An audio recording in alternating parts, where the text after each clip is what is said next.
breaking news. The mansion tax in New Jersey is changing, and it's dramatic. A lot of agents out there are freaking out. Tax is going up big time. Imagine you going, talking to the seller and saying, hey, you're selling this house, and oh, by the way, do you know that there's a 3.5% charge that you have to pay on that $4 million home just to sell, along with all the other closing costs? And to the Real Estate Show with Pat Lopez, where we talk everything real estate. For this show, we're going to go over the mansion tax in New Jersey, trigger leads, and also the battle between the Fed and the president. So let's jump right into breaking news. The mansion tax in New Jersey is changing. Now, for people out there that didn't know what the mansion tax was, in New Jersey, if you bought a home for $1 million plus, the buyer had to pay a 1% tax. So if somebody bought a house for $1.5 million, they would be paying $15,000 as a tax. Now, that's going to change a little bit, and it's dramatic. This is flipped on its head because now the buyers are no longer paying the mansion tax. The seller are paying the mansion tax, and the tax is going up. So if you're buying a home in between $1 million and $2 million, it is at 1%. Once again, the seller is paying, not the buyer. Now, if you buy a house for $2 million to $2.5 million, that goes up to 2%. And if you're buying a house between $2.5 million and $3 million, that goes up to 2.5%. And if you go to $3 million to $3.5 million, you're at 3%. And anything over $3.5 million, you're at 3.5%. So tax is going up big time. And I know a lot of agents out there are freaking out because they don't know how this all is going to affect them. Imagine you going, talking to the seller and saying, hey, you're selling this house for $400,000. And oh, by the way, do you know that there's a 3.5% charge that you have to pay on that $4 million home just to sell, along with all the other closing costs? And that's going to be a really, really tough conversation. And how's everything going to pan out? Nobody knows. But if it's like any other real estate where we had the lawsuit that was a year ago, with NAR and the class action lawsuits that went down, guess what? The market's going to figure it out. But, who's it going to impact? Is it going to impact the sellers, agents, and the sellers, or is it going to impact the buyers? Because you could, as a seller, turn around and say, hey, since now I'm paying that 1%, instead of me giving that buyer agent a 2% commission, I'm only giving a 1% commission because I'm going to pass that mansion tax on to the buyer on there. So we're going to see. It's really going to get interesting on those higher end sales because, hey, if I'm selling a house for $3 million and I have to pay, as far as the seller, $90,000 in a tax, when 2 weeks ago I wasn't doing that. That's a big dramatic change, and there's only so much of that money you could potentially pass on to the buyer. So we're going to see. Now, when does this all go in effect? This goes in effect July 10th. July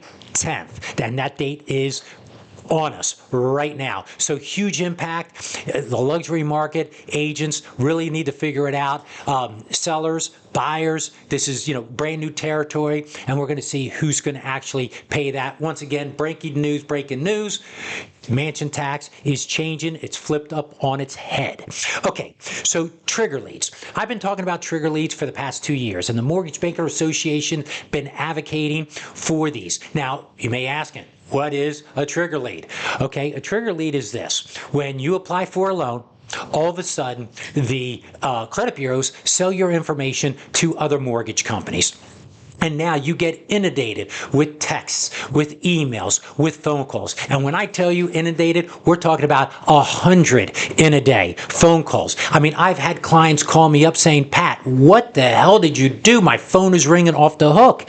You know, they're thinking I sold the information. Of course, we didn't. It's the credit bureaus. And now it passed the House and the Senate. It passed both of the House and the Senate. The versions were just slightly different, so they have to go to conference to figure out what the final bill is going to look like. But it looks like in the next couple of months, it will hit the president's desk to sign, and we look like the trigger leads are going to be really, really reduced and minimized. So instead of getting those 100 plus, phone calls, texts, emails over 3-4 days, you may only get like, 5 or 6 of them. So it'll be, much diminished as far as that. Thank God, everybody in the industry been advocating for it. Realtors, have clients calling up, the buyers, yelling and screaming. They're calling the mortgage company, yelling and screaming. They want some relief, and it was just so abusive. So, thank God it looks like, we're at the finish line when it comes to that.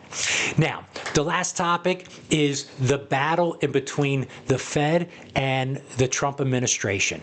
Okay, the administration, they want, and we want as well, for the Fed to start cutting rates, because we want lower rates, okay? We've been in a housing recession, not in value, but in transactions, the number of transactions. In 2021, we were looking at transactions in the 6 millions. Now we're looking at 4 million. As far as transactions. So a major hit, transactions, recession, as far as amount of units. And we know when you sell a home, typically you have 2 sides. You have a seller side, a buyer side, 2 different agents. So if we had 6 million transactions in 2021, that's 12 million sides, half for the seller, half for the buyer. Now we're down to about 8 million sides. So a huge number hit as far as that. So now, if interest rates come down, that could free up the market, because you have pent up demand on the buyers, which they have affordability. With lower interest rates, they can afford a little bit more. You have sellers that just don't want to, the lock-in effect. They don't want to give up their 3% interest rate.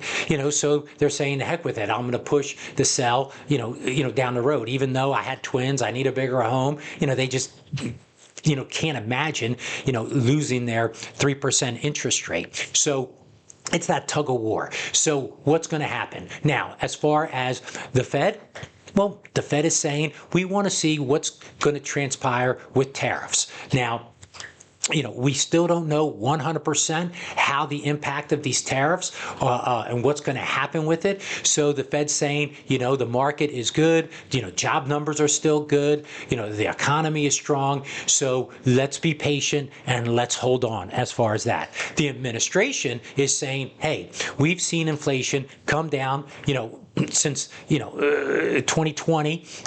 When inflation was over 9%, and it's been steadily coming down, and now over the past 3 months, with the tariffs, the inflation numbers have steadily come down. So we were in the 3s, now we're in the like 2.4% as far as inflation is concerned.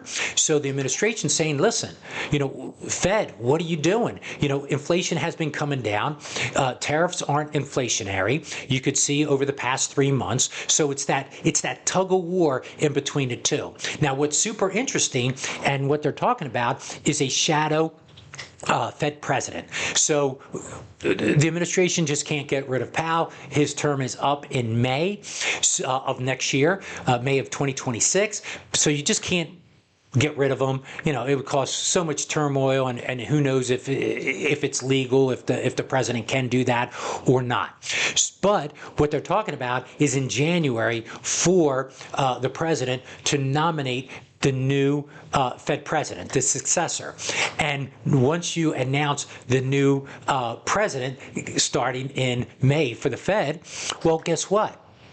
Now we're going to start, people are going to start, the markets are going to start listening to the new Fed president. And it's going to diminish the importance and the relevancy of Powell. the current Fed president. So it's going to be super interesting. So if the new Fed president starts talking in January, hey, I'm going to cut rates, the market always tries to predict what's going to happen in the future, which could cause interest rates to start floating down. Now, what is the problem? What is the interest or the issue at hand? Right now, the federal fund rate, there's always a range. It's 4.25 to 4.5. Once again, 4.25 to 4.5. Okay, the inflation number, CPI, that's at 2.4%. Now, whoever came up with this, but the smart people in the room turned around and said to have a balance, not accommodating, a balance, and not restrictive, because right now we're restrictive, you would add 0.75% to the 2.4, where the CPI is right now, the inflation. So we're talking about just a little bit over 3%. So to be at neutral, we would be at 3%. Well, the federal fund rate's 4.25, 4.5. So you could see how it's minimally, easily 1% higher. And that would just be at neutral, not accommodating. Accommodating would be, hey, you have the federal fund rate at 1%. So the administration is saying, hey, you're too restrictive. You're too restrictive. The federal fund rate's got to come down at least 1%. And now you have the Fed saying, hey, let's hold up a little bit. The market's strong. Let's not, jump, into everything.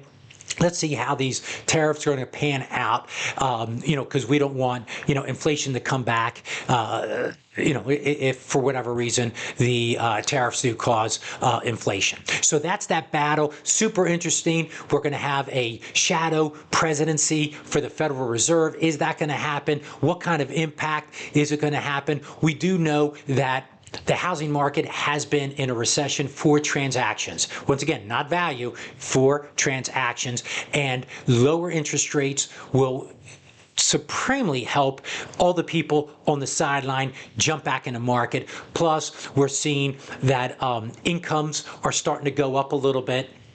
The job numbers have come out showing the income, it has gone up.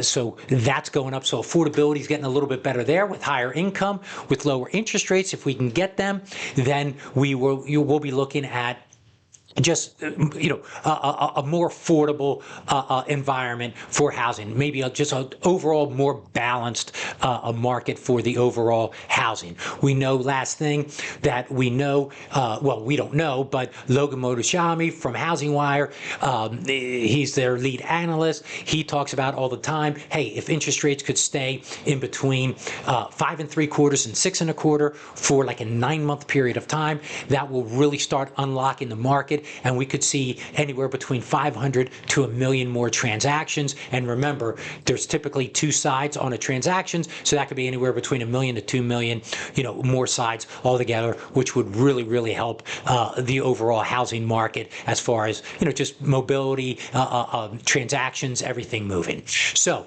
there's a 3-topic breaking news. The mansion tax came out July 10th, just happened. So hey, it's something that we're all going to have to deal with, and we all know real estate constantly changes. So I think everybody's going to take it pretty much in stride.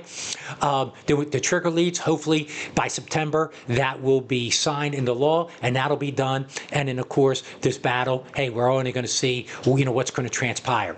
Last thing we're going to say as far as that, we're looking at a 60% chance that in September, the Fed will actually cut rates. The CME group is a Fed watch. They follow the Fed, and they do a predictor on what they believe the Fed's going to do. They, however they do it, I guess just, listen to the comments and all that kind of thing. So anyway, so it looks like